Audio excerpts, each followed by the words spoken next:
আসসালামু আলাইকুম প্রিয় দর্শক, আমাদের সংগঠনের নাম বাংলাদেশ সাংবাদিক উন্নয়ন সমিতি। আমাদের আমার সাংগঠনিক পরিচয়, আমি সদস্য সচিব হিসেবে আছি বর্তমান এই সাংবাদিক সমিতি উন্নয়ন সমিতিতে। আমাদের মূল উদ্দেশ্য অসহায় সাংবাদিকদের পাশে দাঁড়ানো এবং যেসব নির্যাতিত সাংবাদিক আছে তাদের পাশে দাঁড়ানো। আমাদের সমিতির মূল উদ্দেশ্যই হচ্ছে যেসব অবহেলিত সাংবাদিক আছে তাদের পাশে দাঁড়ানো এবং যারা অনেক সময় সংবাদ সংগ্রহ করতে গিয়ে দুর্নীতিবাজদের হামলার শিকার হয় বা দুর্নীতিবাজদের খপ্পরে পড়ে, তখন একজন প্রকৃত সাংবাদিক সঠিক তথ্য তুলে ধরতে পারে না। আর এই সঠিক তথ্য তুলে ধরার জন্য অনেক সময় হেনস্থার শিকার হয়, নির্যাতনের শিকার হয়।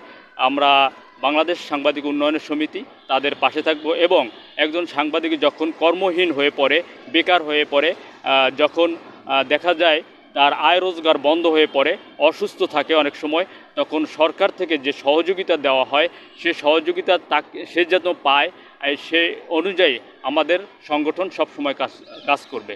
আমাদের সংগঠন বর্তমানে একটি আহ্বায়ক কমিটি আছে এবং সদস্য সংগ্রহের কাজ চলছে। খুব শীঘ্রই আমাদের একটি পূর্ণাঙ্গ কমিটি দেওয়া হবে। আশা করি আমাদের সংগঠন, আপনাদের যারা সাংবাদিক ভাইয়েরা আছে তারা সকলে যুক্ত হবেন এবং আমাদের এই সংগঠন সামনের দিকে এগিয়ে যাবে সকল সাংবাদিকদের প্রচেষ্টায়, এমনটি আশা করছি। ধন্যবাদ প্রিয় সাংবাদিক ভাইয়েরা এবং সকল দর্শককে। আমরা যাতে সততা নিয়ে সামনের দিকে এগিয়ে যেতে পারি এই প্রত্যাশা কামনা করি। আল্লাহ হাফেজ।